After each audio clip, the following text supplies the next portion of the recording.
Welcome to the Travel Ones podcast. Today, my guest is professional golfer Maddie Riggs. How are you today, Maddie? I'm good. How are you? I'm doing great. Appreciate the Good. time.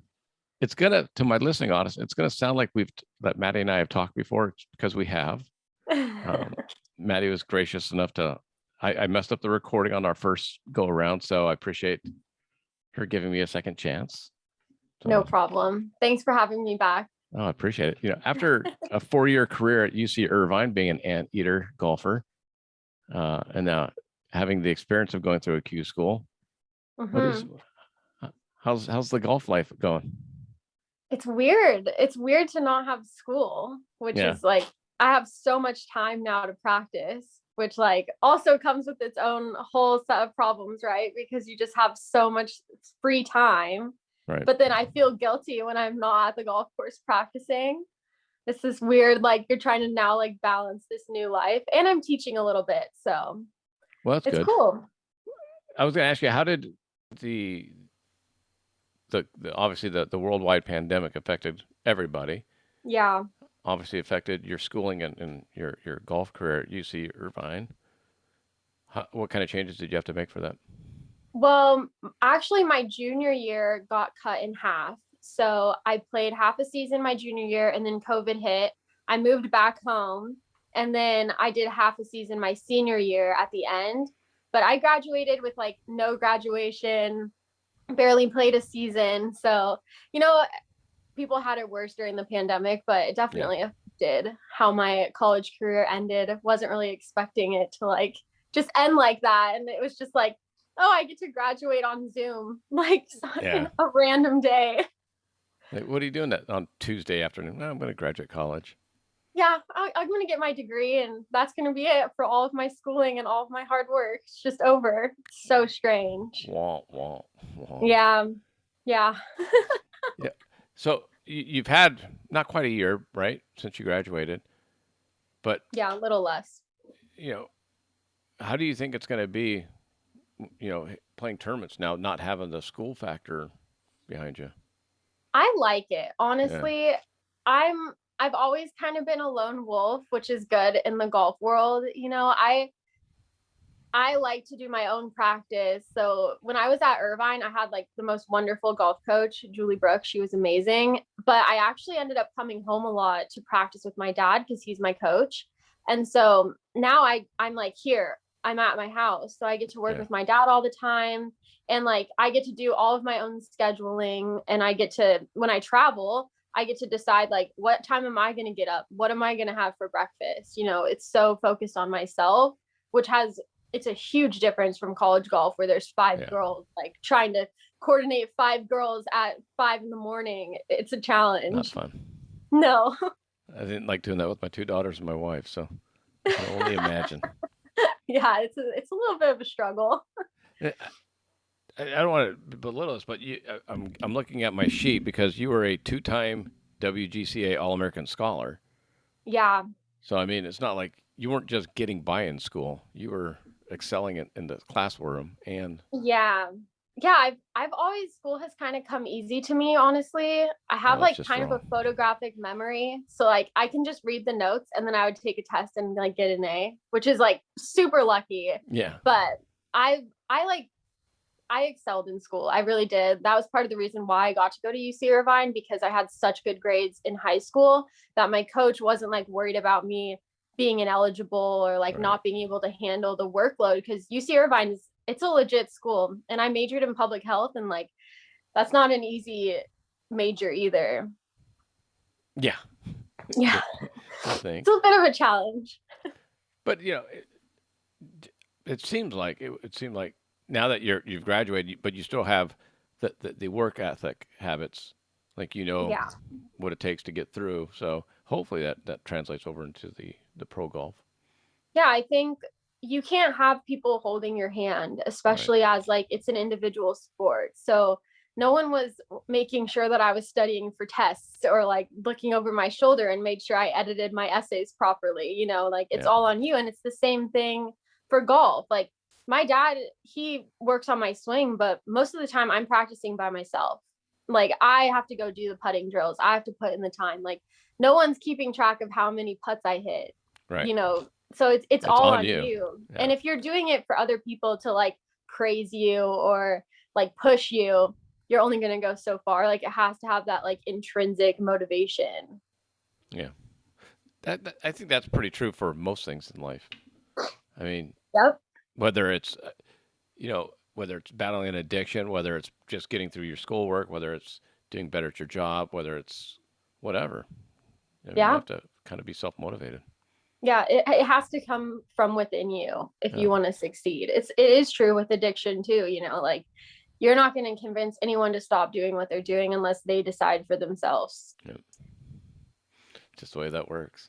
Yep. So how was the Q school experience for you? You already know, but True. it was a little bit rough.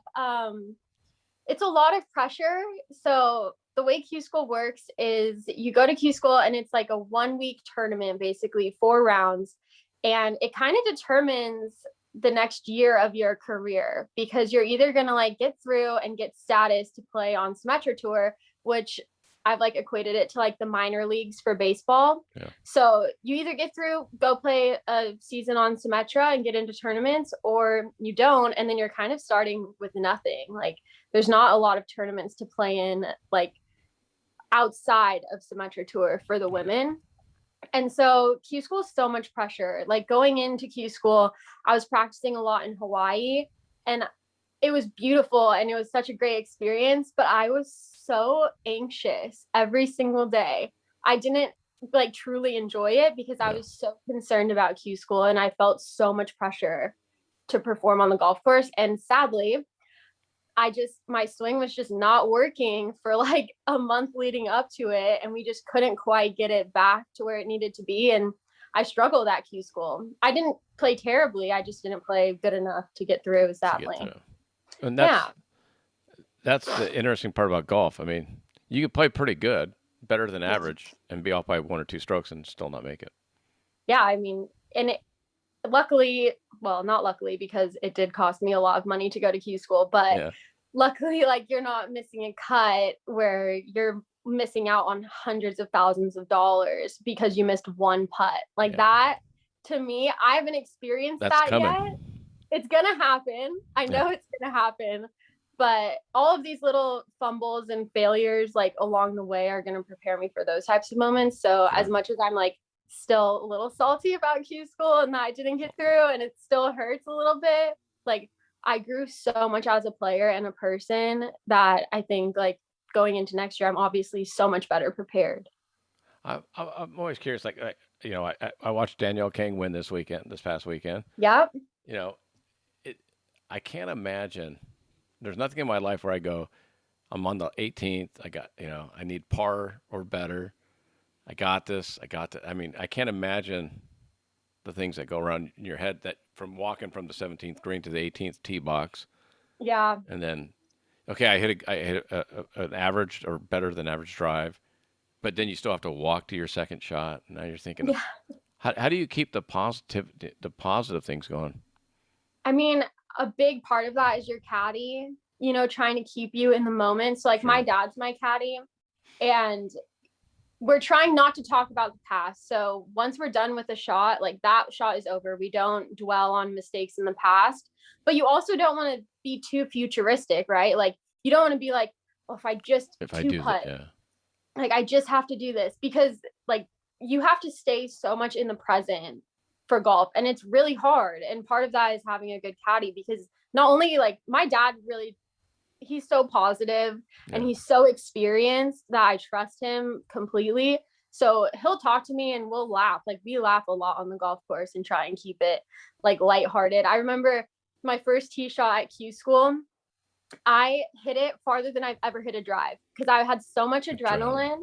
And I must have hit this ball like 280 yards. Like I'm not even kidding. Like it went really, really far.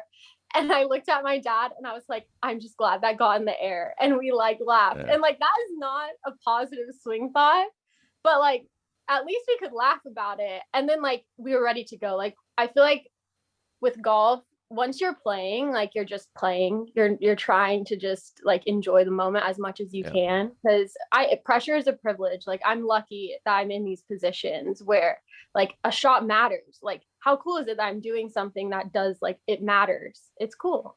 Well, one thing I wanted to talk to you too about was a lot of people your age are going through their own Q school, whether it's, applying for a job that you really want versus one you just need to get the money. It could be applying to get into med school. It could be taking a real estate license test. It could be law school, an LSAT test. There's a lot of Q schools in everyone's lives. And sometimes they're just not named Q school. Yeah. So I was curious about, you had the pressure that you didn't deal with terrifically before. Yeah. But now you've had the experience, you've had a few months to sit on it and kind of reflect back. You excited about coming up for the upcoming? I am. My dad, he had this narrative going before going into this last Q school, and he would tell me like, it doesn't matter.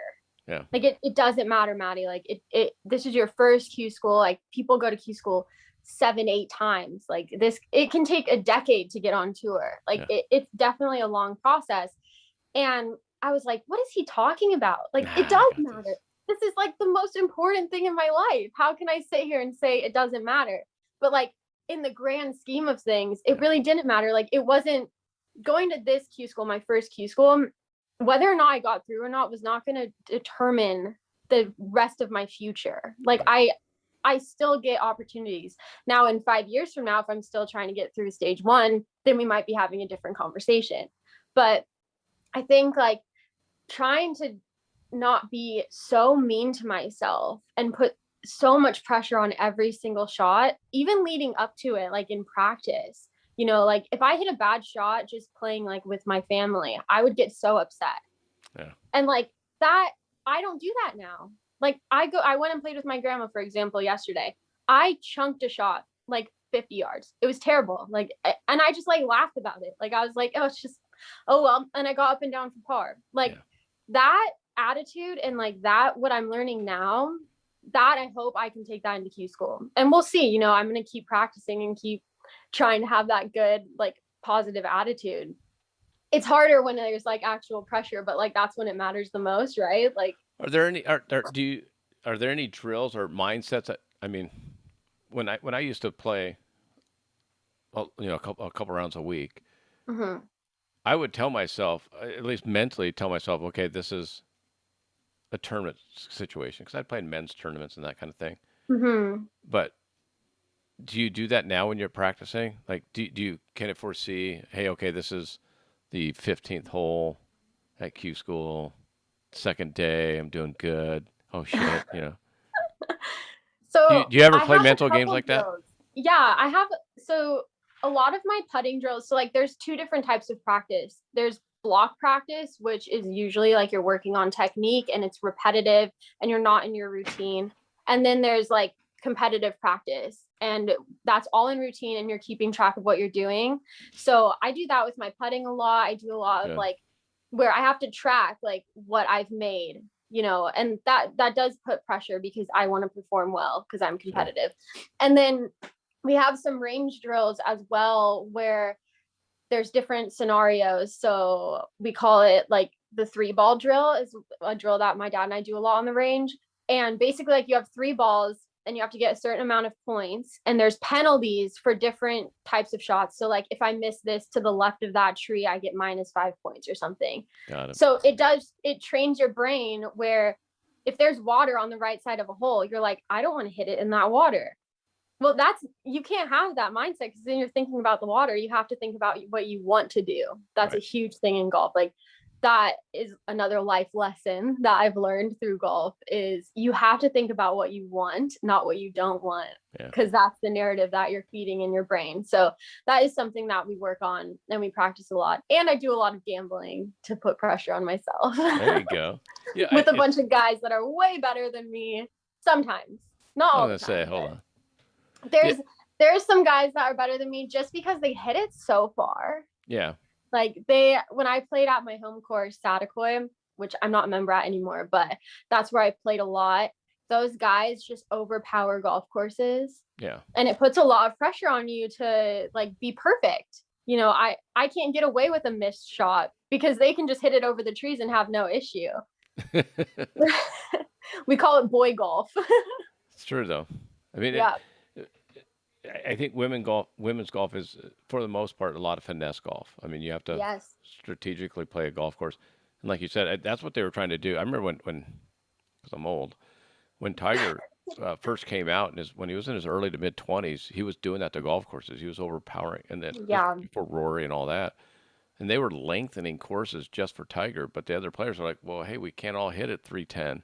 Mm-hmm. You know, I'm still in that 270, 280 range. You know, Yeah. so it's interesting.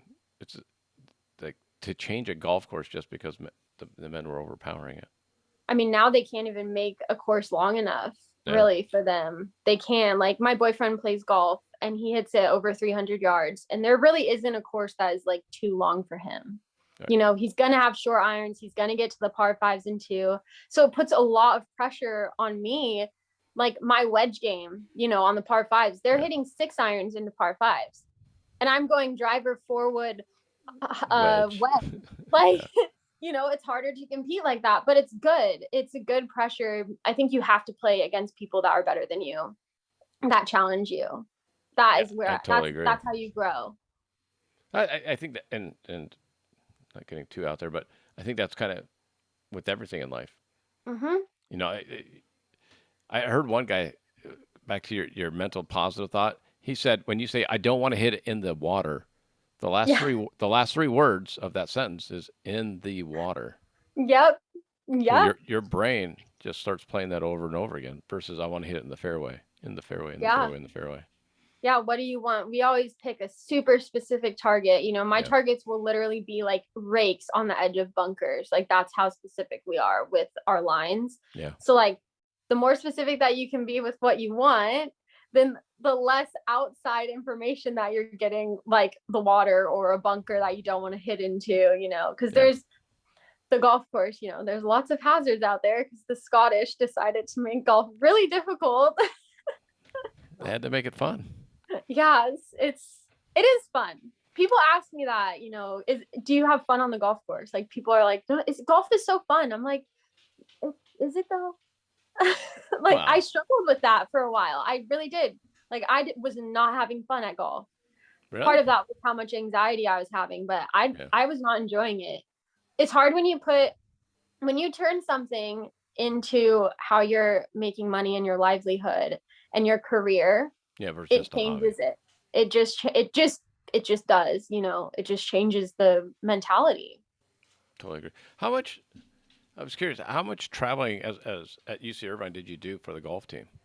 A lot. It's a West Coast. There was a lot of West Coast traveling though, right? Mainly. Yeah, but we went to, you know, Idaho, we went to New Mexico. Like we did a lot of traveling and, you know, it's hard. We were on the quarter system. So It's 10 weeks for a quarter. And we would travel sometimes 3 weeks in a row where we're leaving on a Saturday, get there on a Sunday practice round, Monday 36 holes, Tuesday 18 holes, fly home or drive home after the round after 18 holes, like literally still in our golf clothes, getting back to school at like late at night and then going to school the next day. You know, it was, and repeating that over and over again. And then you throw in qualifiers and practice and tests. Like I've never had this much free time in my entire life. I like read books now because I have time. I never had that. And part of the reason why I realized that I had anxiety was because I had lived under that much pressure and that constant going and having things over my head for a very long time because I played like high level soccer and I traveled a lot for soccer when I was younger. So I was used to just being on the go and going to games and tournaments and practice and school. Well, all of a sudden I didn't have that, but I still felt like I had that you pressure. Should be. Yeah. Yeah. And I was like, wow, maybe I shouldn't feel like this. And my therapist, who I love her, she told me like part of the reason I achieved so much was because I probably had anxiety and OCD for a long time in my life. You just never labeled it. No, I just didn't know. And I it wasn't as severe as it had gotten leading up to Q school, but I always had that like underlying thing, and it did help me achieve, which I don't know, I guess that's like a double-edged sword, but that's what I was gonna say. It's kind of, it's like there are high level functioning autistic people, but when they get very focused, there's a chess player that's like that, and he is extremely focused. And you want I don't want to be that way, because like all he cares about is winning at chess. yeah, And his world pops when he doesn't win. yeah. So I don't want that, but I want just a little bit of it. Yeah. I wish I could control it. Yeah, I mean, going into Q school, so I had been going to therapy because I realized I had severe anxiety. I was having panic attacks multiple times a week at a certain point when I was living in Hawaii and getting ready for Q school. Like I would wake up with panic attacks. Like there was no reason for me to be having these types of symptoms, but I was. So I got help after a lot of support from my family, and my therapist and my doctor and my psychiatrist all wanted me to go on medication for my anxiety. And I am currently on medication for my anxiety, and it has changed my life, and it has helped so much. And I hope that if you need to do that, you can go and get the help that you need. But leading into Q school, they all wanted me to start my medicine. And I was like, no, I refused, because I was afraid that it would take away my edge. Right. Because I thought that the feeling, that pressure and that anxiety that I felt on the course was helping me. That's what got you to the, I got you. Because pressure, actually, I like perform better under pressure. Like I'll go out and play with my grandma, and I don't play that great when I play it with her. But then like I get in a tournament setting and I'm like a different player. I play a lot better. Some people are the opposite, but for me, that's just how I've been, where like when it really counts, like I can perform. And I was afraid that that would go away if I started taking anxiety medicine.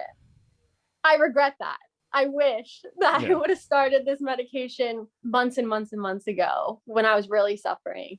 But yeah, it's there's like this weird balance, right? Like you need to feel pressure. You have to, like, that's what we like as athletes live for. That feeling where you're like all hyped up and you're in the zone. Like there's nothing really compares to that feeling. And I was afraid that it would go away, but it didn't, by the way, in case anyone's wondering. I still can feel pressure. I just don't wake up with panic attacks, which is nice. I was going to say, the levels of pressure, right? I mean, that's it's just controlling. Feeling it when you should. I think, like, I should feel pressure and anxiety during a tournament. That's when I should feel it. I shouldn't feel it laying in my bed reading a book. It's amazing to me because, like, and you could probably talk to your dad about it too, is back when we were kids, no one talked about it. Yeah. I mean, there was no, I don't recall ever talking about mental health or dealing with pressure. I mean, that's just what we did. There wasn't medicine for it. It was suck it up. Yeah. And a lot of people couldn't suck it up. Yeah. So. And I think like there are times in your life where you do have to suck it up, like I've played through injuries in soccer. I've played through injuries in golf. Like there still has to be fight, that's part of why we play sports, but all the time, like you shouldn't have to live like that. I had lost like 20 pounds. I could barely eat. My hair was falling out. Like, and it's amazing how powerful your mind is, that something that was just in my head, I wasn't sick, like physically sick, but it affected everything in my life. It was crazy. And now you got the 20 pounds back, and yeah.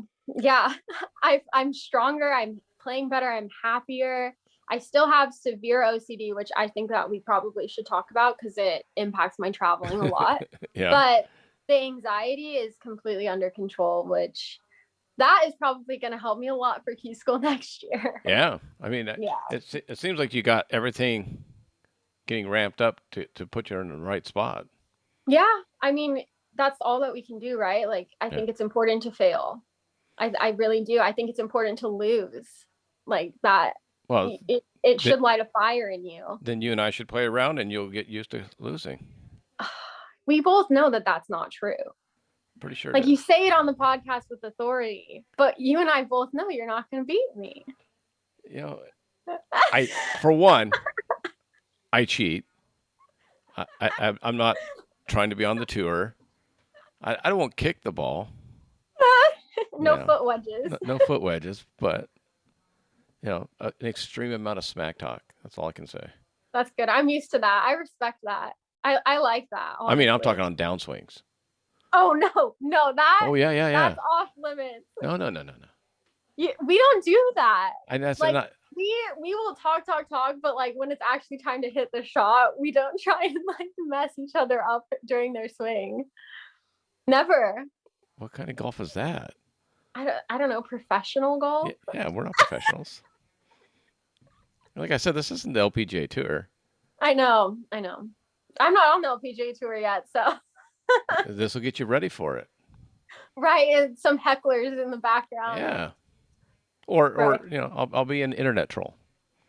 Oh my gosh, don't even get me started. I do have a TikTok. Yeah. I'm almost at 10,000 followers. I'm so close. Like 30. I'm like 30 followers away from 10,000. Are you really? Yeah. Which is like a milestone, I feel like. That'd be awesome. You can actually like start making money once you do that. I'm going to look you up. I know I already follow you, but I want to see when was the last time you looked? This morning, probably. 34 followers away.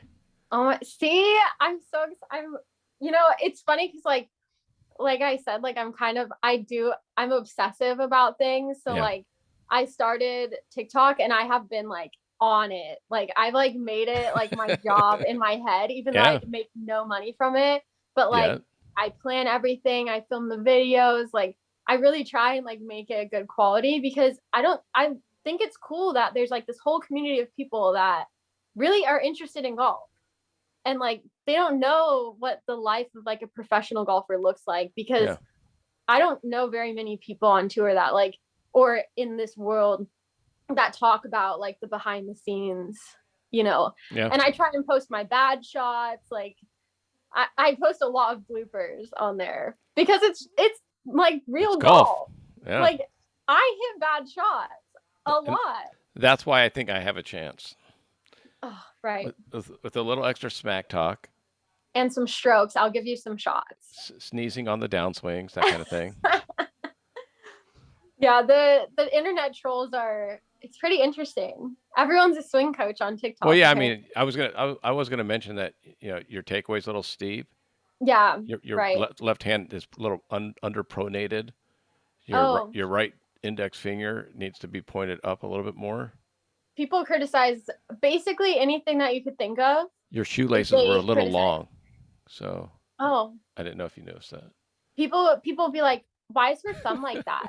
Why is she moving off the ball like that? Yeah. And I'm like, these guys couldn't beat me left-handed. If I played left-handed, they probably couldn't beat me.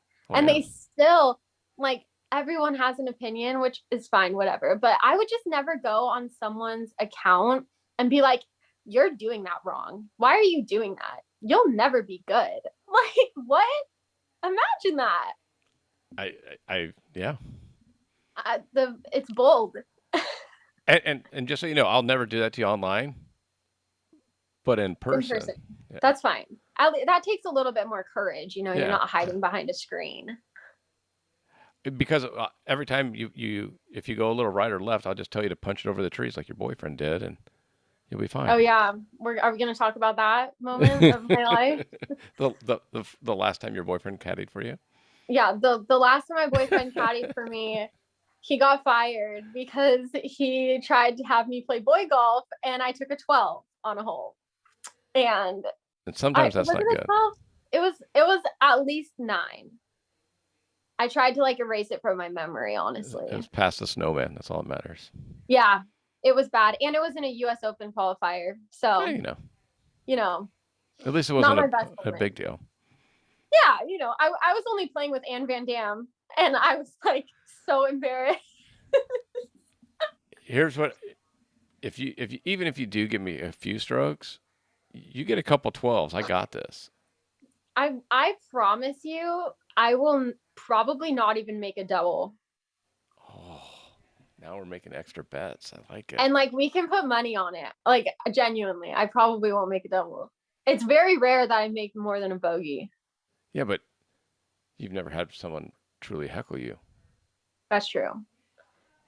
That's true because I play with professionals. So yeah, it'll get you ready though. Imagine like I always think about like you know how the I think it's the waste management for the men in Scottsdale. I think it's the 16th, that par three. I know it's a par three. Yeah. It's just like a stadium of gladiators. It's like yeah. And people like hype them up and they're trying to get them to yell even more.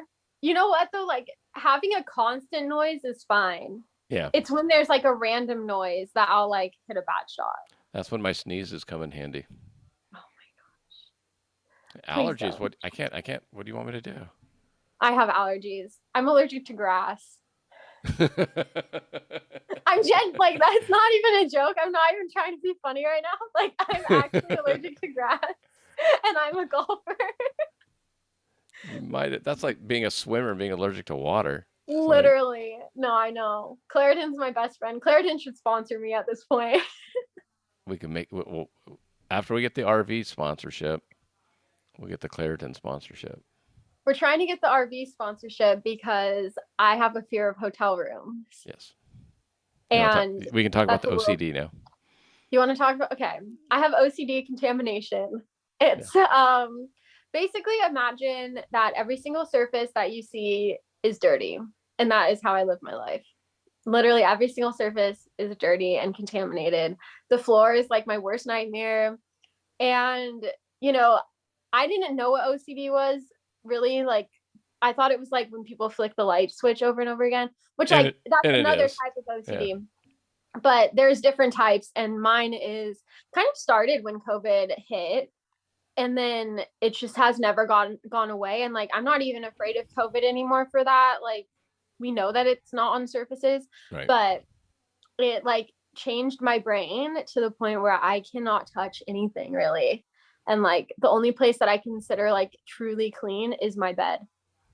So imagine that when you're trying to travel across the country and play golf tournaments. It's a little bit of a challenge. Do you think that with therapy it's helping? So I was in therapy for my anxiety, and then my therapist basically was like, your OCD is so bad. I think you need to go to a specialist. So I'm starting a new therapist actually next week. So that's really exciting.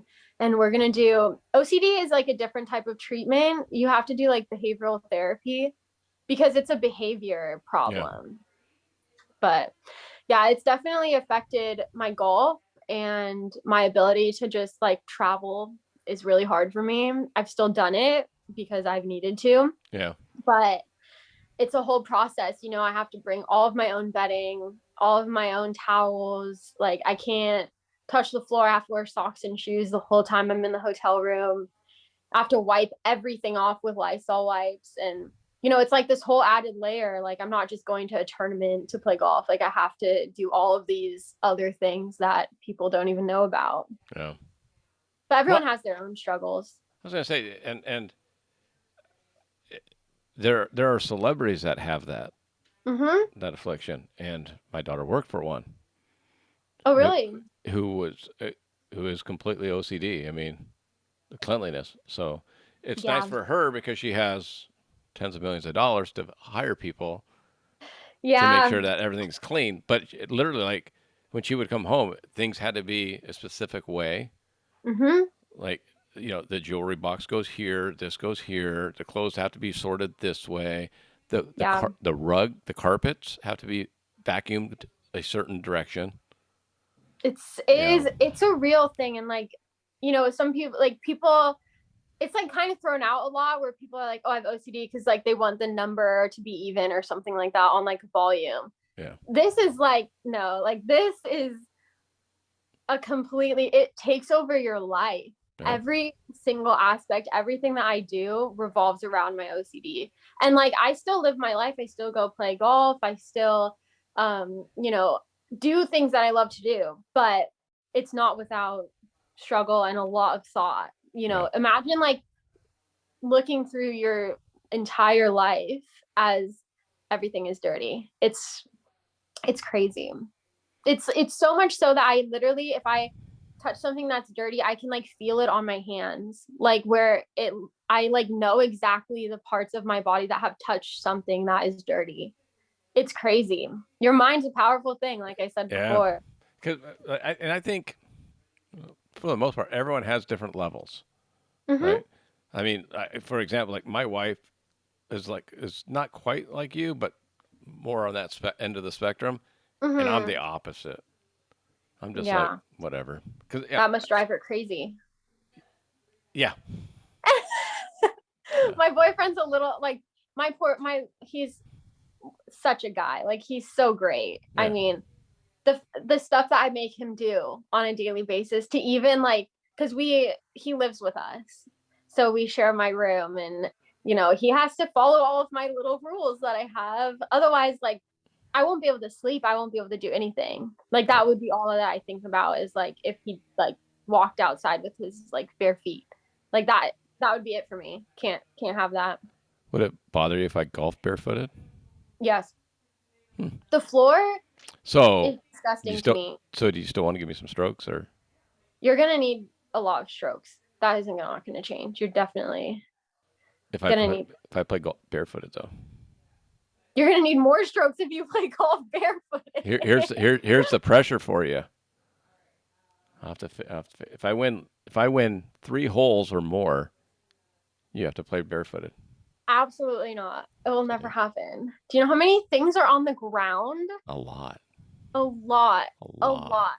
The bottom of shoes. Oh my gosh. Disgusting. Absolutely disgusting. But yeah, it's like airplanes. Like, you know, the willies. They're so clean now. They're so clean right now. Okay. No, but seats are dirty.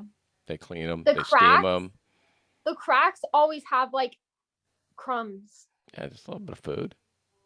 That night. Really?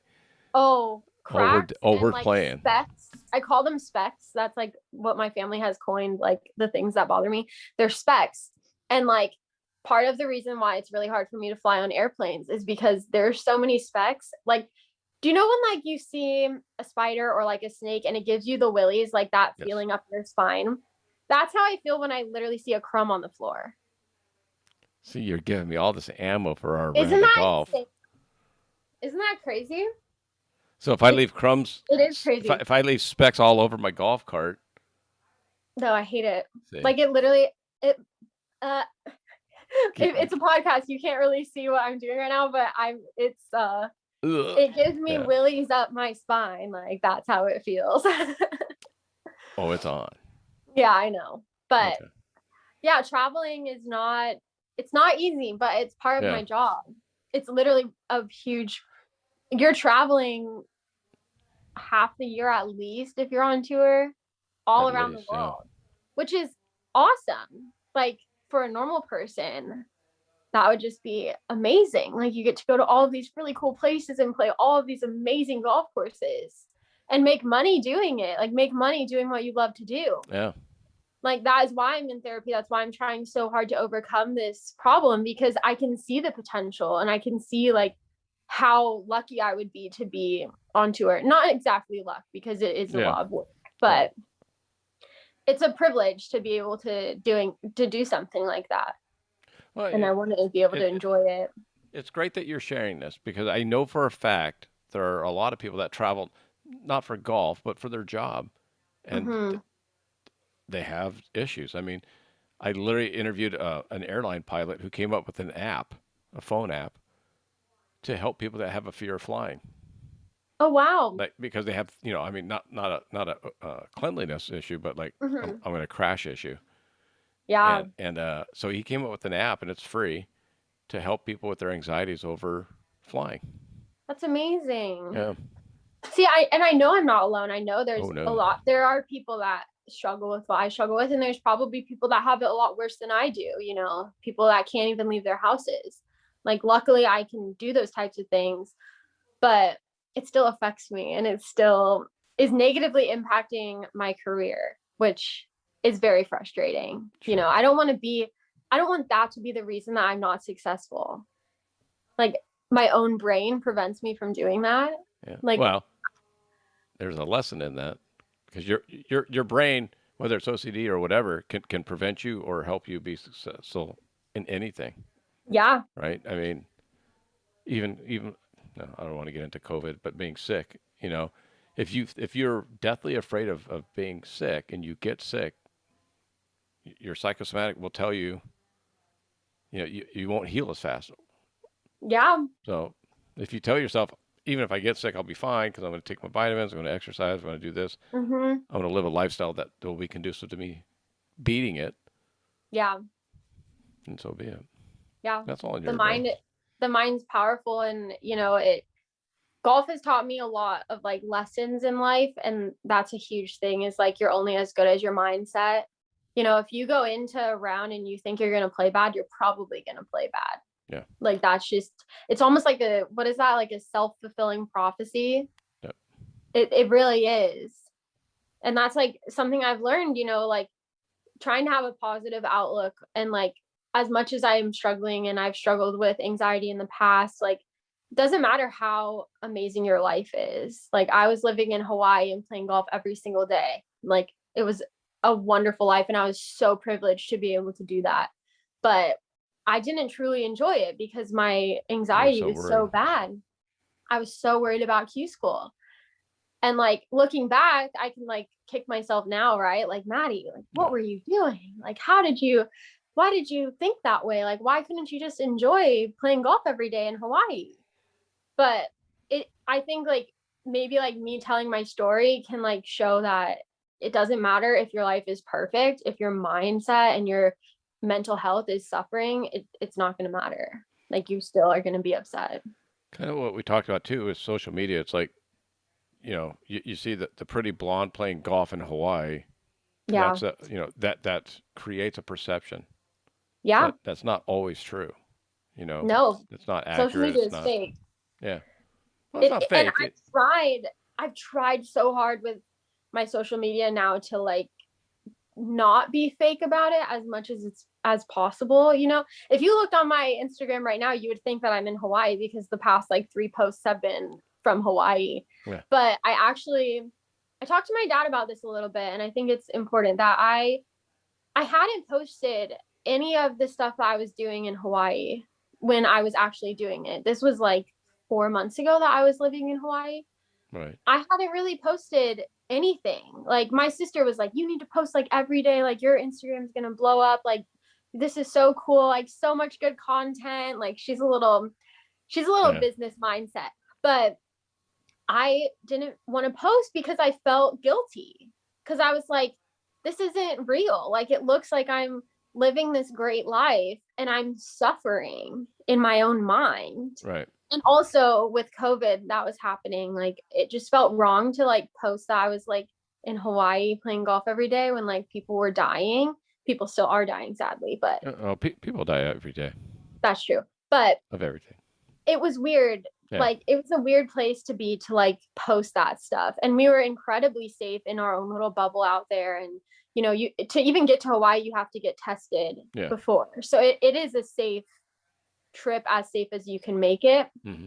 But I just felt bad posting, so I never posted. I had so many cool pictures and videos, sunsets, and yeah. And now I'm like, I'm just gonna share that stuff, because not only do I like want it to be like on social media because it's cool and like I know people would like to see that stuff, but like that was my life. That is what I got to do, and now I can look back and appreciate it when I couldn't appreciate it in the moment. But social media is fake. I'm not actually in Hawaii. I'm sitting in my childhood bedroom right now. But yeah, because I have to deal with that too. I'm not going to post the crappy parts of my job. Mm-hmm. I mean, and I guess I'm on the fence too. It's like, should I show some of that? Yeah. But then I look at it and go, I'm fortunate. I make good money. I have the job I want to do. I'm meeting the people I want to meet. So if I have an extra hour of traffic because a big rig overturned on the 5 freeway as I'm going north, and I have to literally put it in park and just sit on the 5 freeway. Yeah. that's such a. I'm not dealing with cancer. I'm not dealing with, Yeah. long term. I'm not dealing with anything that's real. This is just BS. It's just an extra hour of my life that's sitting. Yeah. Oh, I'm traveling and I have to sit in my really nice car while I make a lot of money. So Yeah. I'm the same way. It's like so I show the nice sunset. I show because Hmm. that's what I want to see. So Yeah. I guess it's a social media is a kind of a weird deal that way. It is weird. And like, you know, I was afraid to talk about, like, it was a weird position to be in. Like, I'm going to post about Hawaii, but then I'm also going to post about how much anxiety I'm having. Yeah. And like, people are going to be like, this spoiled First world brat, problems. Yeah. like, what little brat that she's posting. But was a real thing that I was going through. Like, there was an imbalance in my brain that was causing this. It wasn't like self-inflicted. I didn't like do anything to deserve that. Like, it just happened. But I felt bad posting. I didn't want to like sit on my beach in Hawaii and complain about how hard my life was. But then at the same time, what if I could have done that and like maybe somebody could relate, and that's where I the am balance, now. right? Like, I finally posted about my anxiety and my OCD on my TikTok, which I haven't talked about. I've posted it many times on my TikTok and deleted it really quickly because I was afraid. And the comments were like actually positive, which a lot of my you're going to get some trolls, but a lot of my videos get some hate, but people don't like to see successful young women. Apparently, it's always men that are posting mean stuff on my TikTok. But that video, people really like were supportive and related to it and said like, I've struggled with this. And I was like, that is what I'm hoping that I can bring a little bit more insight. And like, I can talk about it now because I'm in a place that I can like look back and be like, it does get better. I'm not like in it with my anxiety. I'm not like in the trenches, like fighting it right now. That's awesome. I do think that's going to help. I mean, obviously I think that's going to help more people, especially young women, than just seeing a young woman being successful in golf. Yeah. Is being successful at golf and having real world struggles. Yeah, like these are things that everyone I'm sure will go through something hard in their life. And like, I also don't think it's fair to like not allow people to express the struggles that they're having just because their life looks perfect. Right. Because like, is anybody's life actually perfect? Probably not. I haven't found that person yet. I mean, obviously people are in better positions. Like, I'm really privileged. Like, I've grown up in a beautiful house and with two really loving parents and a great sister and a family who supports me. Like, that has all set me up for success in life, and it has helped me be successful. But it didn't like prevent me from getting anxiety or OCD or OCD, or other things that happen in your own life. Yeah. But it's all about your mindset and getting the help that you need. That's huge. If you need help, like, don't be ashamed of it. It's nothing to be ashamed of. Yeah. There's a saying out there, a lot of motivational speakers will tell you, you are the summation of the 5 people that you spend the most time with. Right. So true. So it's for good and bad. And that's kind of so true. And there's a motivational speaker, and he's questioned why people listen to him so much. Like, hey, don't listen to, and he says it, don't listen to me. Find people that you can talk. And I said, well, in light of, if you don't have that fifth person, or then that's why I'd rather listen to a positive person I don't personally know than hang around a guy that's going to be like, oh, why are you going to skate parking? Why are you going to the skate park? Why don't you just work? Or yeah. I don't want to be around that guy. I didn't really fit in college that much because I wasn't like a big partier. I wasn't even now, like, I'm 22, but I don't drink. I live kind of, I guess people would think it's kind of like a boring life, other than the fact that I get to travel and play all these really cool golf courses. Like, if I'm not doing that, I'm literally in my bed reading some type of book. Like that, people wouldn't really find that exciting, right? Like it's not like that exciting. But I didn't fit in with a lot of the people in college because I wasn't doing what they were doing. And now that I'm out of college, like I feel so much happier that I'm not surrounded by people that are doing those types of things. Like where I felt like, why aren't I doing that? Am I not cool? Like what's wrong with me that I don't want to like go out and party, and instead I'm driving home every weekend to practice golf with my dad? Like that's kind of lame, right? Like, but now once you're out of that, you find people that also do the same thing that you're doing. You know, like my dad's super supportive of my golf, obviously, and he's a phenomenal golf coach. He's like in the top 100 for instruction in America. And so like I get to play with him a lot. My boyfriend's a very talented golfer, and I surround myself with people all the time that I'm playing and getting better and pushing myself, because those are the people I'm surrounding myself with. You know, just like we said earlier, like you have to be around people that are better than you, because it will lift you up and it'll push you to be better.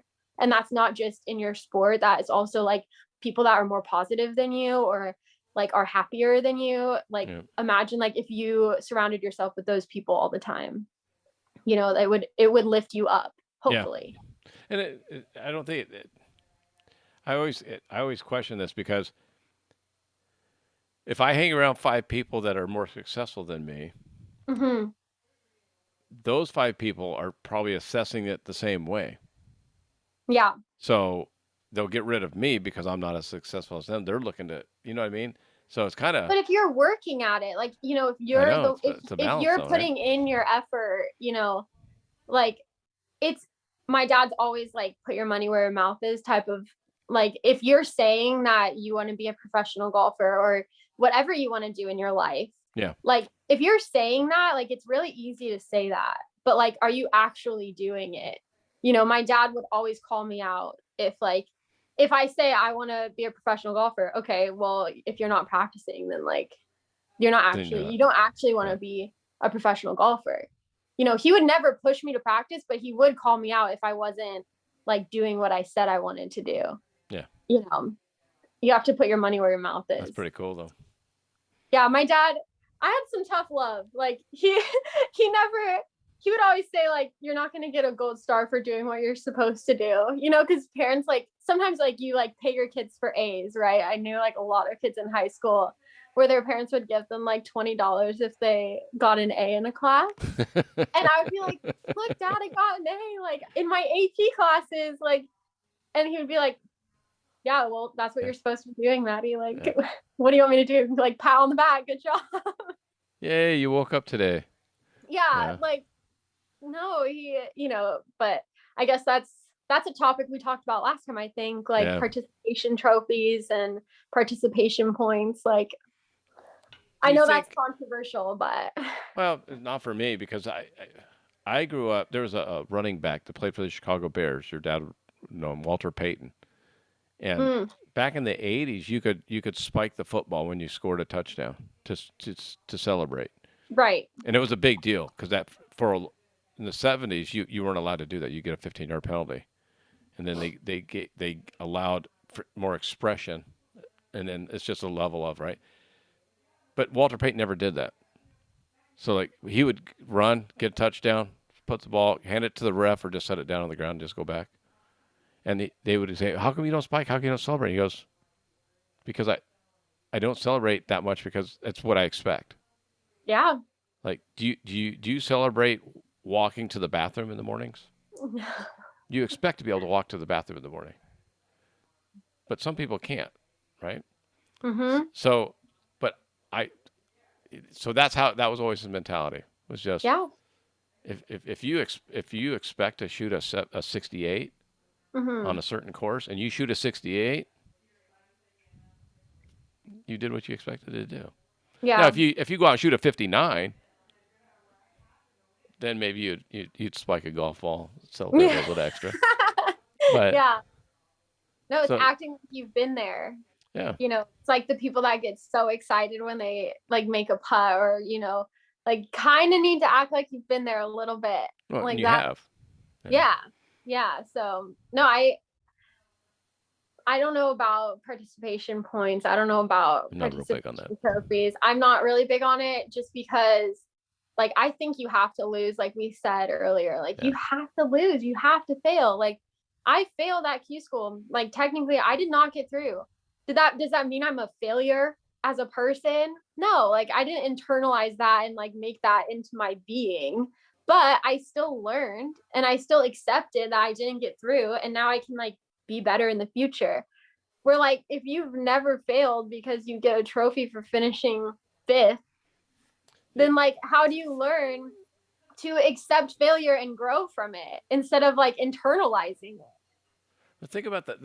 I always, I've had this talk with some of my friends that compete, and how many hundreds of thousands of women golf worldwide?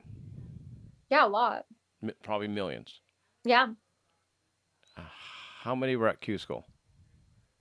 There was like 360 women at Q school, but it was only because there was a lot of girls there because COVID had canceled the year before. So all the girls that would have gone the year before had to go to the next year. You think that's a lot? I'm gonna put my glasses back on. It was a lot. Technically, it was a lot of girls. But okay, 360. Because we were competing for like 40 spots, which is like that's hard. Do you know what percentage of that you were a part of out of the million? I just used a million. Yeah. Yeah. It's small. You're already in that 99.97 percentile. Yeah. The top 0.03 percentile in the world of women that golf. Yeah. And like it was, I didn't get through, but like I was there. I showed up. I put myself out there. I paid a lot of money to be there. Q school is very expensive. It's like $2,500, I think, just for the first stage. It was a lot of pressure, and like you have to have courage to go put yourself in that position. Golf takes a lot of courage. Like tournament golf, you're posting a score. It's just your name and the number that you shot next to it, and everyone can see that. Like you could go look up Q school results and see my score right now. You could do that with all of my college tournaments too. Like it's not like a soccer game where like there's other people there to like take the fall as well. It's all on you in golf. And there was a lot of girls there, a lot of extremely talented, like played and won like Division 1, like I mean, I was Division 1, but like we're talking like SC, UCLA, like huge schools, girls that have been playing professional golf for many years, and played junior golf. And I didn't even play junior golf. I started golf when I was like a junior in high school. But even if you get to Symetra, if you don't play well, you go back to Q school the next year. Like there is no guarantees. Like you have to play. You have to just play well. And it's a lot of pressure to have your entire year riding on 3 days of golf for if you make the cut. Like imagine that, like all of your work comes down to like that 72 hours. Like it's insane. I have so it was my day job. I have 50 accounts, but I have one account that has 300 stores. Oh wow. So that one account is a humongous portion of my income. Yeah. And I meet with them 4 times a year. And I'm meeting with them on Friday this week. But, so the nerves are always there. And I've been doing this for 10 years. I've dealt with them for a decade. Mm-hmm. Right. So you would think it would be no big deal, as my wife tells me. But to me, I'm running through, okay, what if they say this? What if this happens? What if this does? And then I'll have to bring up this, and then let's bring up that. And let me see how it goes with this. And because I don't want to, I'm doing that constantly for the next couple of days. It's because you care. That's a good thing. Yeah. If you didn't care, like you wouldn't be nervous. That's like my dad always says that on the golf course. Like if I get nervous, it's because you care. Yeah. That like those butterflies that you feel, like it's because you care about what you're doing. And like not everybody gets to experience that with what they're doing in their life, where they actually genuinely care and it's important to them. not everyone gets to wake up and do that for a job. Exactly. And I'll have a few days to worry about. It's just like with golf. I don't think I'd be a good professional golfer because I don't, just the way I would never sleep. Yeah. I literally would never be, because probably 3 or 4, like the weekend before, like let's say not this weekend, but the following weekend, I'd be thinking about that course. I'd want to look up the dog leg. I'd want to look up the water hazards. I'd want to look up, The prep. the Yeah. slope, and that's, I'd be Yeah. thinking about that. Okay, well, when I go to the range tomorrow, let me really work on my cut 8 because that 7th hole, I need to have my 8-iron down for, you know what I mean? That's how I would just be playing that through my head over. You could see like why it's addicting. Yeah. Like golf is, there's always something to work on. Part of the reason why I love the sport so much is because there's always something to improve on. But at the same time, like I can come home, I have a huge tournament, whatever, coming up. Like, should I go home or should I go and putt for another 30 Right. minutes? And that's, like I said, like the guilt that you feel when you're not at the golf course is something I'm learning to accept. Yeah. Like when we were in Hawaii, we were there for 3 months in a row. And I think we ended up only taking like 3 days off of golf total for 3 months. Like that's how hard I was practicing and grinding. And like, that is not healthy. Like that's obsession. Like I should have taken at least 1 day off every single week. And that is something that I've learned now. But like, because golf isn't necessarily, I mean, it is physical. Like you have to be athletic, I think, to like be really successful at it. But it's not like soccer where like you can really only run for a certain amount of time. Like, golf, you can practice 8 hours a day, no problem. And that's basically what we were doing. We were playing 18 holes, practicing, putting, like it was just too much. But because there was no real reason for me not to be doing that, I just kept practicing. I learned now, like that is not normal. I take days off all the time now. Like today's like a half day for me. I'll just go to the range, work with my dad a little bit. I was hitting the driver bad yesterday, so we'll go to the range, practice for a little, hang out, maybe film some TikToks and come home and like call it a day. Like it's a much more healthy balance, but I definitely had to learn how to do that because I didn't get to learn how to do that in college. Yeah, because in college it was just too much. Like you were just constant. Any spare minute that you could have, like we would have practice. Like we would get to the course before the sun was up. It was college golf was cold. That's the best way I can describe college golf. It was freezing. We would get to the course so early in the morning, and the pressure to like play during qualifying too. Yeah. Like qualifying was way more pressure than tournaments because like you were already at the tournament. Like once you had to get there. But luckily, like my last 2 years, I didn't really have to qualify anymore because I kind of established my place on the team. But the golf it's a huge time commitment. Like people don't understand the amount of time that you have to put in to like be successful. Well, I think that's why I love talking to people that are just getting started. Whether it's I've talked to musicians that are just getting started and they're grinding.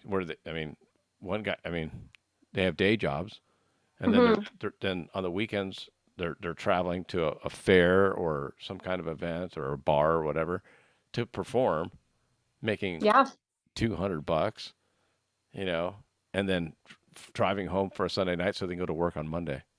Yeah. And you're like, wow. Yeah, I'm lucky that, I just graduated college, so my dad wasn't like, okay, get a job like right away, like he sees he really understands how much of a commitment golf is and like how much time it takes. But I'm still teaching now on the side, and teaching, if you're at the course like working, you do not want to stay at the course and practice. Like you're outside so much for golf, and like once I'm done with golf, I'm home because I don't want to be outside anymore. People are like, oh, like let's go up on a hike. I'm like, no, I've already been outside for like 6 8 hours today. I'm done. Let me go stay in my bed and be clean. Oh my God. You won't even have to give me strokes now that I know all this about you. The OCD, I'm such a dirty player. Funny. I can laugh about it because I have like a little bit of a sense of humor and I can totally laugh at myself.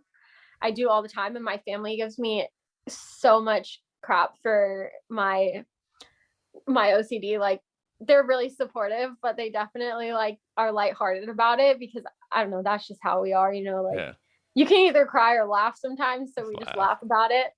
But yeah, my grandma, she talks so much crap on the golf course. She's 83, an old Irish lady, and she still goes out and she can still break 100. That's awesome. Like, that is impressive. Very. And because now I'm like teaching golf, she goes, Maddie, what happened there? Why did that happen? What was that? I'm like, Grandma, I'm not teaching you. Like, I can't, like, every single shot that she hits bad. Yeah. She asks me what went wrong. And she still talks crap to me. Like, and I have to give her like 20 something strokes, like a lot of strokes. And like, when she beats me, like, she will tell everyone that she beat me. Like, this is like the moment. Like, she's all of her ladies, because like she's in like a women's club. Yeah. And like all the ladies, I love playing with them, because if you need an ego boost, like, go play with like old ladies that are so sweet. And like, I hit the ball like 200 yards by them sometimes, like, you know, and they're like, oh my God, like, they're always in awe of everything I do. It's so much fun. And they're so cute. So will you give me 20 strokes? Is that what you're saying? No. Do you want as many strokes as my grandma gets? Yes. Where's the confidence? See, you call it confidence. I just want to win. You call it strategy. Yeah. Now that I know you'll give up 20 strokes. What's your handicap? I don't have one. What do you usually shoot? Like a normal average day that you'd walk off the course and be like content? Oh. 3 lost balls and I'm content. If I can keep it down to 3 lost balls, depending on the course. I thought you meant like 3 over. I'm like, that's pretty good. No. It's all relative.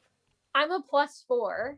Yeah. So people get really mad on my TikTok and they're like, you're not a +4. You're not a professional golfer. And I'm like, okay, whatever. Like, I'm a +5 on my Nintendo Switch on the 2021 golf. I am. I'm a 5.4. No, there's a difference between a plus and a rate. Like, I know. I'm +5.4 on my Nintendo Switch. Wow. Come on. Oh my gosh. People don't understand that like scratch isn't like professional. Yeah. Plus, you know, like plus is professional. Like, you know, the people that I'm playing against are all pluses. Like, we don't give each other strokes. Yeah. But they're like, why do you carry a handicap if you're a professional? First of all, that's what you do. Yeah. I have a handicap because I just turned pro like less than 6 months ago. So I still have my handicap. And also, you have to like, to get into Q school, you have to prove that you're good enough to go to Q school. Like, they don't just let anyone in. Yeah. Like, I couldn't just show up. No. Like, you have to like prove that you're good enough to be there. And a lot of tournaments are like that. So like, a way to do that is to prove that you have a handicap. So I don't know why people get so bothered. Like, they're so mad that I have a handicap. And I'm like, oh my God. Really? Are you mad that I have a handicap, or are you mad that my handicap's lower than yours? Yeah, exactly. Like, which one? Both. No, I'm probably a bogey golfer right now. That's not bad. That's what I tried to be in high school. My dad would tell me, if you just make bogey on every single hole, you shoot 45. And like, that was like my goal every single time that I went to the course. And we're talking like when I was a junior in high school, like a couple years later, I was like on a full ride scholarship to Irvine. Yeah. Like, I literally like, but I give a lot of credit to my dad. Don't tell him I said this, but I won't. He'll never hear it. Definitely, we developed the way that we practiced and worked. I mean, it was different than anyone else I've been playing with. And like, I'd been around the way that we practiced. Yeah. But it obviously was effective, and I got better in a very short amount of time. I'm also kind of good. So I'm like a little bit athletic. Yeah. But I'm not going to come across as arrogant on this podcast today. So it was all my dad. That's only because when I beat you, so I'll be like your grandma. Even if you gave me 24 strokes, if I beat you by one, I still beat you by one. Yeah, I know. People that I have to give strokes to, it's kind of annoying, but it's good because like you can play against anyone on any day. That's what the handicap system's for. Yeah. But like at the same time, like the amount of I'm sorry, I don't want to cuss. The amount of stuff that people say, and I'm like, yeah, but I'm better than you. Like I am better than you, but they won't admit it because they beat me when I had to give them like 14 strokes. I'm like, dude, like you're not better than me. Like you just beat me today. Like it's people, guys are a little bit, they don't like losing to a girl. I'm not gender specific. I don't like losing. You just don't like losing, period. Yeah. Girl, boy, whatever. I don't care. Child. Yeah. Doesn't matter. That's like I beat my dad and he gets so salty.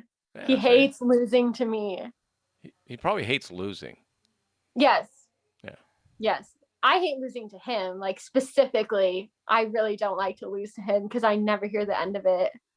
Like it'll be like 2 months later and he'll be like, do you remember that time I beat you at Riviera? And I'm like, why are you thinking about that? That was literally 2 months ago. He's like, I was just thinking about it. I'm like, it just popped into my mind. Yeah. I'm like, this is your claim to fame. Mine will be, hey, do you remember that 6-hole when we played together and I beat you? What course are we playing, by the way? I don't know. I don't know. Well, I'll give you home course advantage and I will still beat you. Wow. I played so many cool courses in California. Like I'm so lucky. I've played like every country club in LA. But you gotta, like, I'd set you up for like Sea Air Golf Course in Torrance. It's a 9-hole pitch and putt. Oh no. All the tee boxes are on mats that are old mats. Not good mats. Hard, crusty, worn through mats. Elevated greens, up and down. Anywhere from 70 yards to like 100. I think the longest hole is like 115 yards. I hate mats. Yeah. See? No. So now you ain't talking. That's not real golf. That's not real golf. You just said I get home course advantage. No, I don't want to play mini golf. That's not mini golf. Oh, it feels like it. Can't even hit driver. Exactly. Now we're even. See, that's how I can balance it. Maybe I'll get you. We'll play up in the valley at somewhere cool. Yeah. I can't really get you out at any country clubs though, because I'm not a member. I just like know. I don't need to be on the country club. And they invite me to go play, which is really cool. Yeah. Like I've played Riviera and Bel Air, LA Country Club. Like I've played all of those courses, and like I wish I was a member there, but that would break the bank. Actually, that wouldn't even break the bank. That doesn't even exist in my world. You have to be the bank. Yeah, I don't even. It's crazy. It's kind of sad that like so many people will never be able to play those courses that are so beautiful and famous just because they're so expensive. Like we talked about Pebble last time. Yeah. And like, I don't even know the price now. It's probably gone up again to play 18 holes. Is it actually? Yeah. It's gonna be. Are you gonna say it out loud for the podcast? It's gonna be close to 500 around. I'll look. I think it's more. I honestly think it's more. And also, I thought that you had to stay at the hotel to even get a. I don't think so. Time. You ready for this? A non-resort guest. Yeah. It goes up on April 1st, $595. Cart fee is $45. So if you're at the resort, it's $595, but they include the cart. So if you stay there, wow, that's so nice. They save you the $45. Wow. It's $600, $595 around. That's insane. Yeah. That is insane. You go to Q school for that money. Yeah. That's crazy. That's for one round. And you have to travel there and all of this stuff. Like, That doesn't include a caddy either. yeah. Better hope you bring your A game that day. How mad would you be if like that's the day that you play bad? I wouldn't care. Oh, I would care. Actually, no, we're working on that, right? We're working on me not caring and just having fun.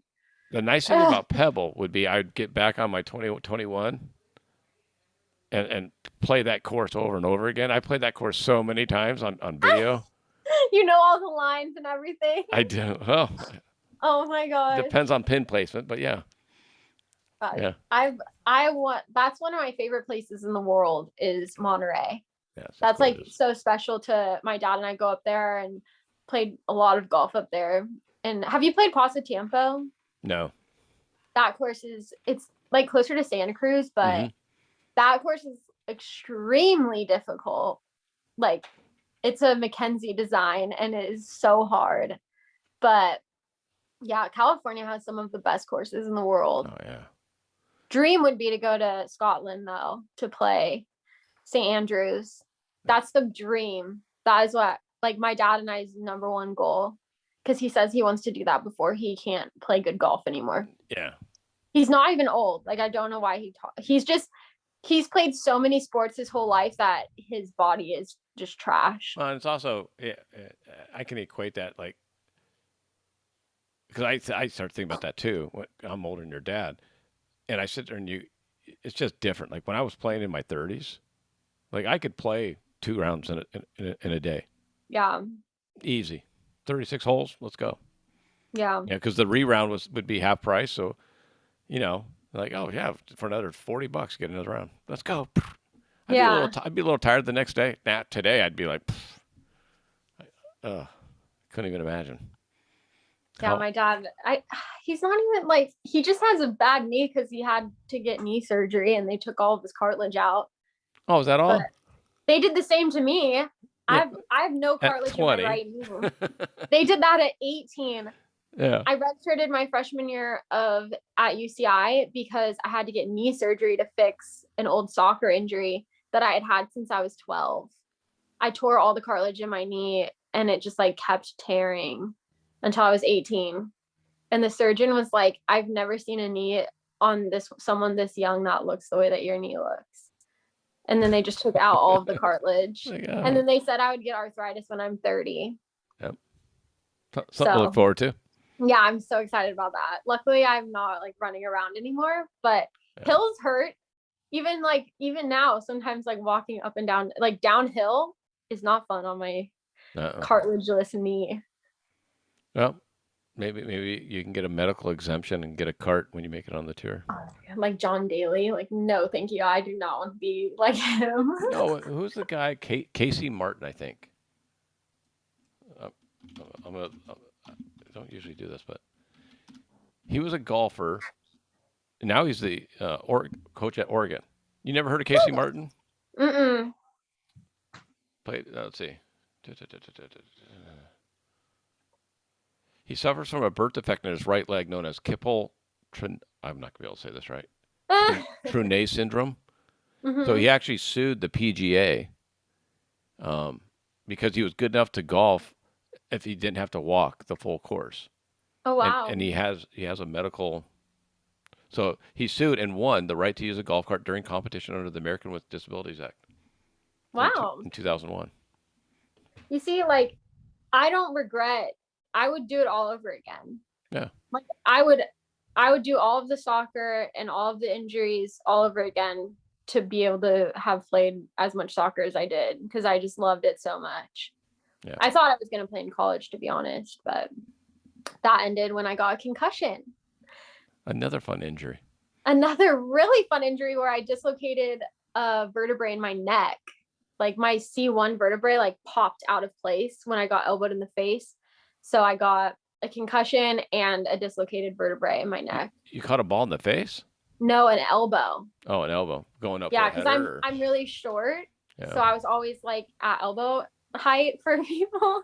And someone went to kick it and they lifted up their arm and just right into my face and like split open my lip. And it was a whole it was a whole thing. But yeah, I got a really bad concussion, and then the doctor was like, if you get another one, you can't play contact sports ever again. Yeah. And I was like, well, I'm probably gonna get another one, so let's switch to golf. And that's why I'm playing golf now. Actually, if I wouldn't have gotten that concussion, there's no way I would have gone to Irvine. There's no way I would have played Division I golf, and I doubt I would be trying to be a professional golfer. So I should write that girl that elbowed me in the face a thank you note, because it's interesting.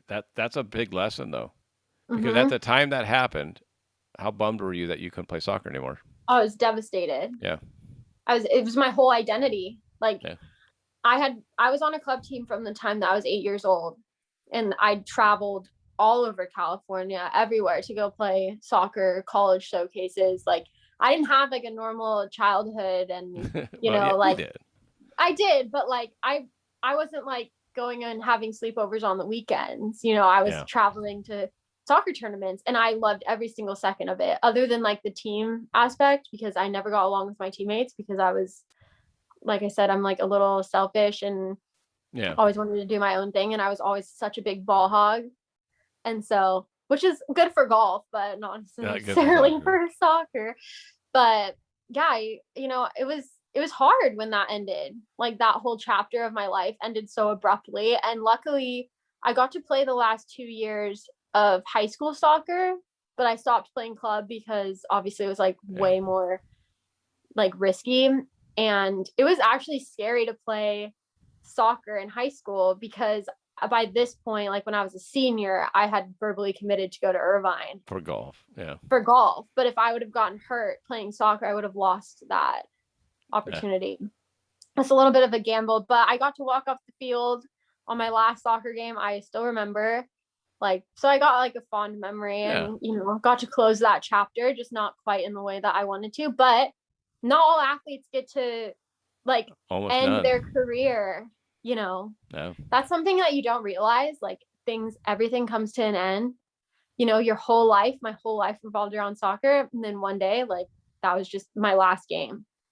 That's just over. Like school, right? I mean, I talked to both my daughters who graduated college, and all of a sudden, like, you've been going to school literally your entire adolescence and young adult life, and all of a sudden it's over. Like, it's just over. You wake up the day after graduation, you go, no one's telling me what to do. No, it's very strange. Yeah. It's very strange. And I'm getting my PGA certification, so I have to do classes and stuff. And for some reason, I'm so unmotivated.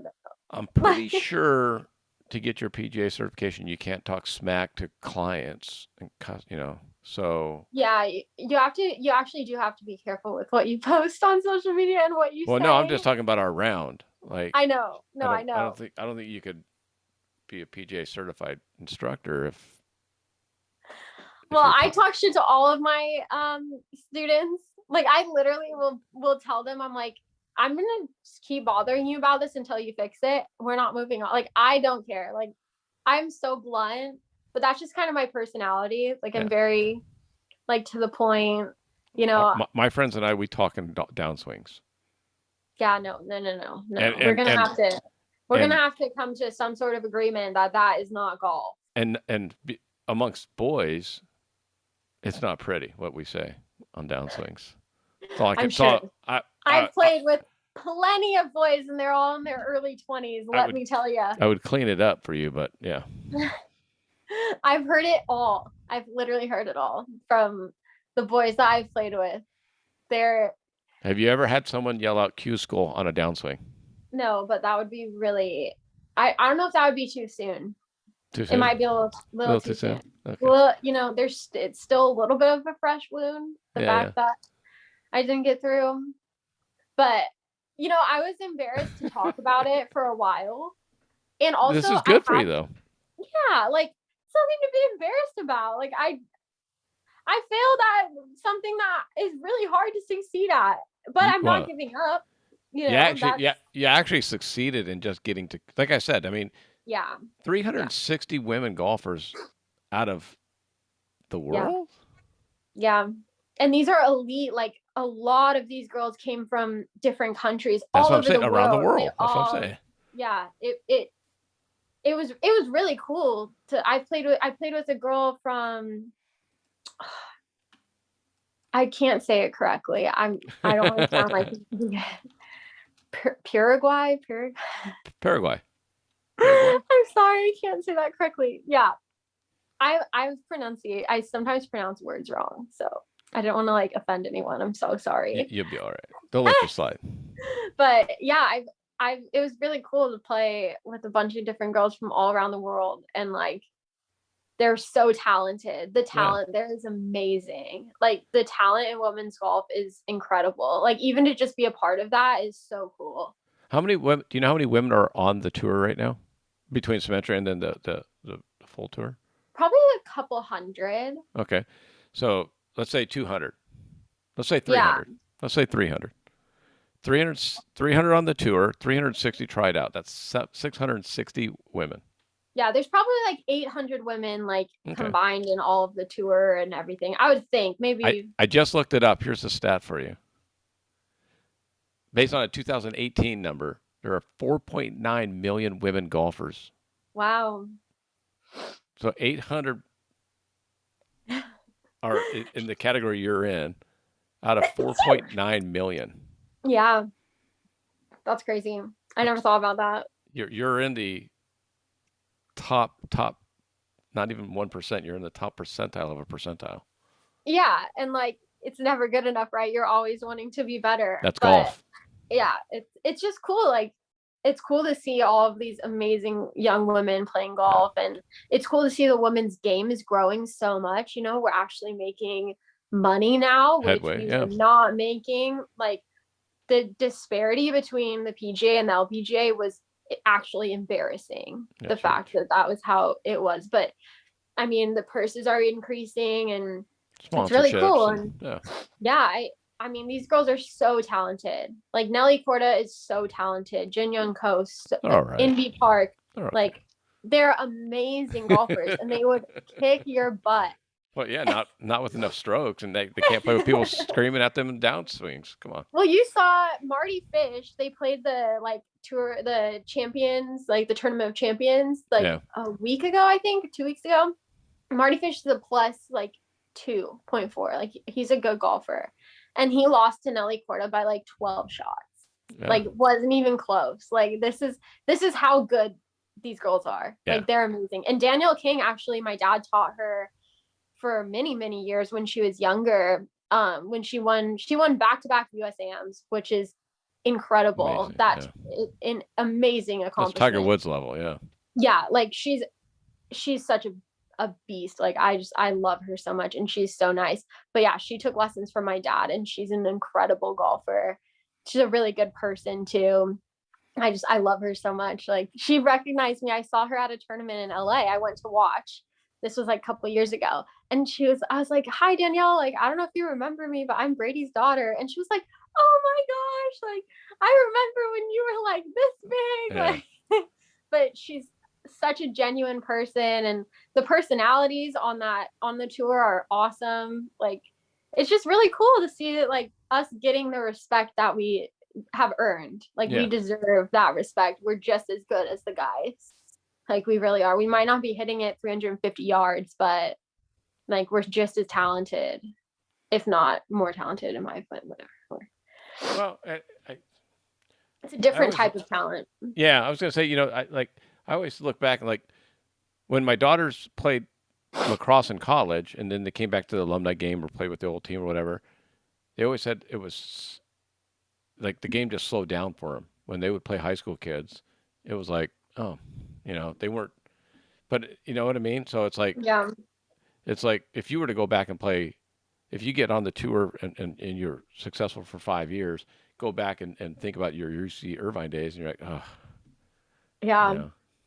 I mean, I remember how nervous I was my first ever college golf tournament. So my dad helped out with the team when I was on the team. He did because my dad has caddied on the PGA Tour. He's an extremely good course management, that type of stuff. So he would go to our tournaments and help with course management and mapping the course, because it's a whole process to we have these books that are super detailed, write down incredibly detailed notes on like everything that we want to do. Yeah. And like that's a whole nother side of the golf world that people don't know about. But I hit my first tee shot in college golf at a course in Colorado. I'll never forget it. And I hit it really good up the middle, whatever. And I was walking down the fairway and I was like, I honestly thought I was going to top that. And that's what I told my dad. And it was funny because I said I basically had the exact same experience at Q school again. Because it's like you've grown as a player, but like the pressure is so different now. And it's just but it's the same sport. It's the same things that go through your head and the pressures that you feel, you know, because it's important to you in the moment. Like it's that gonna be was exciting to watch stage. your next round. Yeah, I mean, like that was the biggest stage I'd ever played on, Division I golf. Yeah. For UC, like that was huge. Like what a big accomplishment. And like looking back, like I was like playing as the number 5 player, just like at a little tournament in Colorado. Like it really didn't matter. It didn't matter at all. And then like at Q school, I had the same exact experience, but maybe that's exactly what my dad meant. Like it doesn't matter. Yeah. Doesn't matter because like nothing matters until Q school is kind of like the mentality. But like you have to carry that through Q school, otherwise you're just gonna like the pressure is crippling. Yeah, I mean, it's kind of, like I said, it's kind of like in 5 years after you're on the tour, you're gonna look back at Q school and go, oh my God, I can't believe I was worried about that. Remember little Maddie being so nervous? Like but it's cool, you know, like that those tournaments happened 4 years ago and I've grown so much as a player and as a person. The only thing I could equate that to is I've been roller skating, right? Mm-hmm. And so I've been going to skate parks, and for about 4 or 5 months, I was afraid to drop into a bowl over the metal coping. Don't know why. And for 4 months, like it was just in my head, like why? And then I'd work myself up. I'd get there, and I'd be like, nope, not today. That's not. But now that. In just one day, it just clicked. I did it over and over again. And now I'm going back to all the parks that I went to before. And I'm like, I can't believe I was afraid of going down that. Like, oh my God. Yeah. But when you're afraid, you're afraid. When you got nerves, you got nerves. And like everything seems bigger in the moment. You know, like in like time is a beautiful thing and like perspective and you know, moving forward in your life, like I can look back now when I had anxiety, I can look back at Q school and college golf and any struggles I had and be like, look, I like survive. I'm fine. I've grown. I'm better for it. But it's hard to do that in the moment. And like, if you continue that throughout your life where like it will get better, you know, you're not the only thing that is constant is change. Like the only thing that is going to stay is that it's going to change. Like you're going to grow and your life is going to look different in even a couple months. So like the problems of now are hopefully not going to be as big and scary as they felt like in the past. And like that's something I'm trying to hold on to going forward for Q school and anything else I try and pursue. Anything. Yeah, because you know I'll give you one more because you said something that kind of hit me about your soccer concussion. You know, at the time was devastating.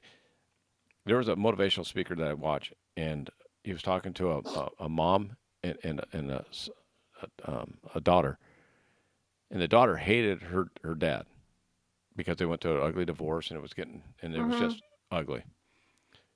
And so he goes, so the motivation speaker goes, are you a better person now because of what happened with your dad? She said, well, yeah, I didn't let it define me and all that. She goes, okay, tonight you call him and you thank him for doing that to you. And she was like, excuse me? I'm not calling to thank him for making, but you wouldn't have been that person that you are now if that hadn't happened. So you can't just thank all the good stuff that happens in your life. You have to thank in 2008 when the economy crashed and I lost my job and I was like, oh my God, I have 2 kids, I have a wife. What am I going to do? I was freaked out, you know. But because that happened, I got the job I have now, which is I make more money, more time off, more time to spend with my kids and my wife. all because of that really bad thing happened. Yeah, I think maybe there's something to be said about the bad things to find, like, help you grow more than the good things. Yeah. You know, like I learned more during a bad round of golf than I do during a good. Like I've learned more from the times I've failed than the times that I've been successful. Well, then And you and I should play more often. I maybe. No, it's you know, I really think, like, because of what I went through with my anxiety, Yeah. like that was so hard. And one, I never could have empathized the way that I do now with people that have mental health struggles, because I hadn't been able to relate to that.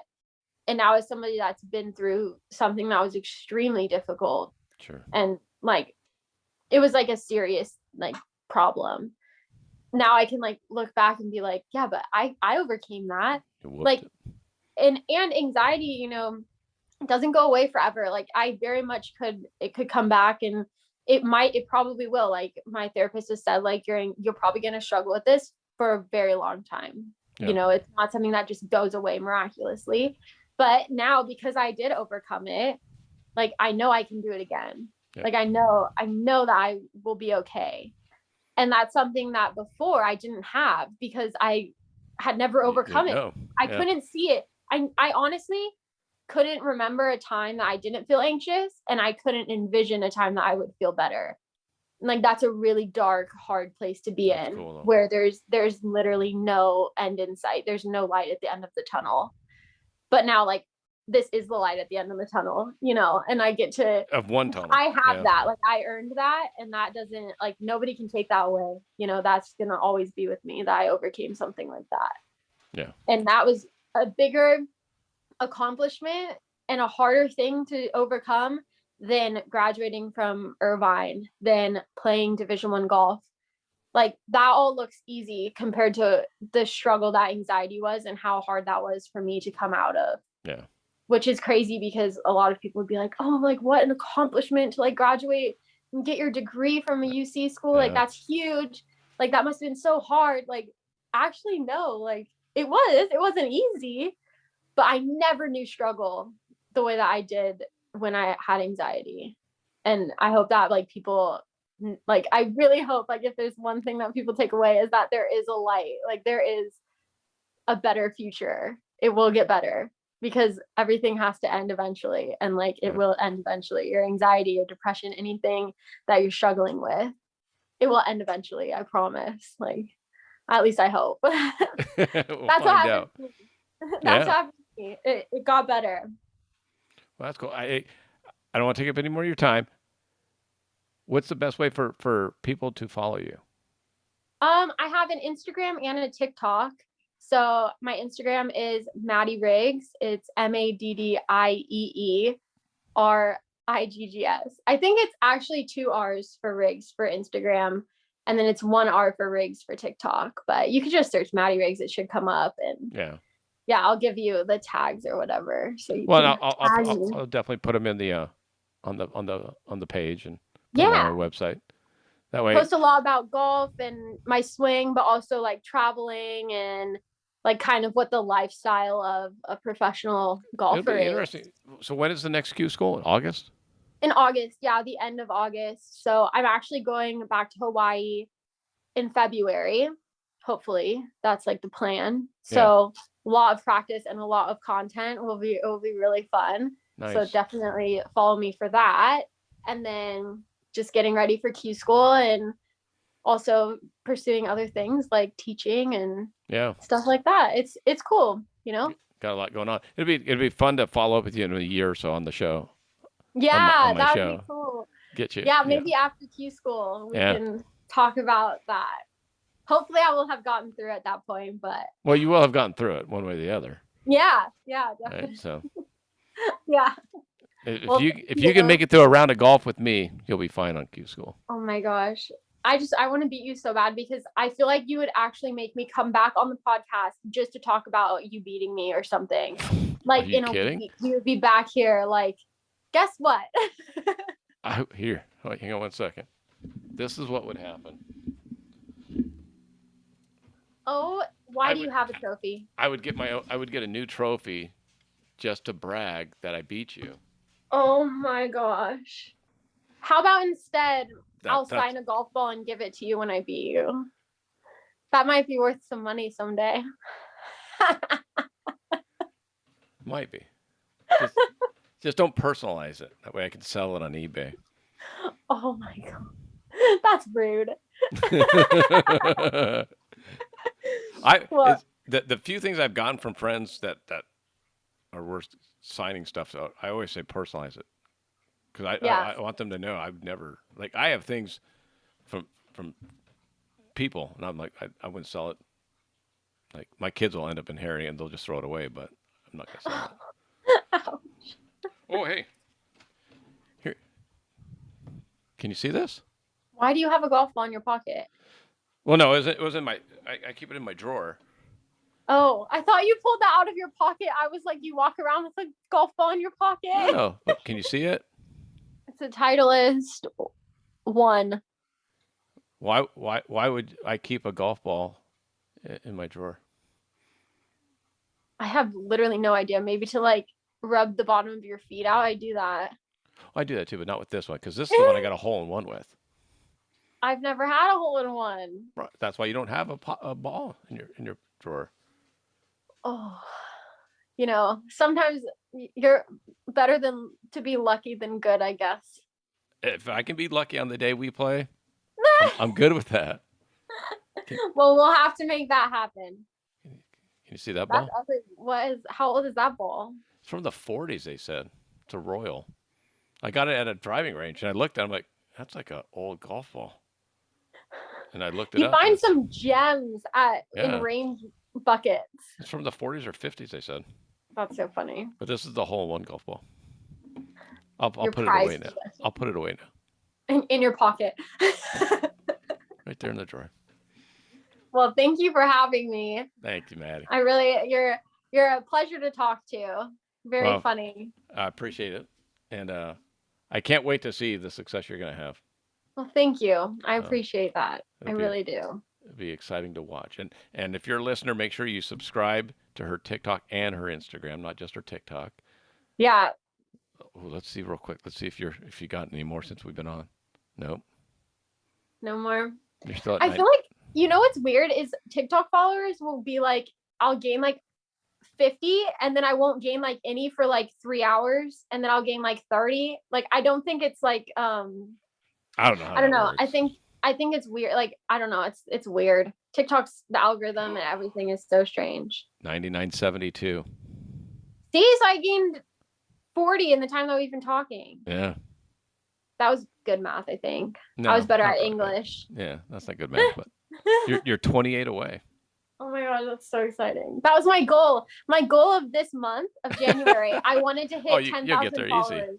Yeah, I wanted to hit 10,000 followers, and I'm going to hit my goal. Maybe today. Maybe I'll hit it today. That would be really cool. That'd be awesome. That'd be really cool. All right. So, we'll get back on it. Start making more content. Yeah, I'm actually going to the range. I'm going to go practice because I do have, it's part of the content is actually being a good golfer. So. It's going to help.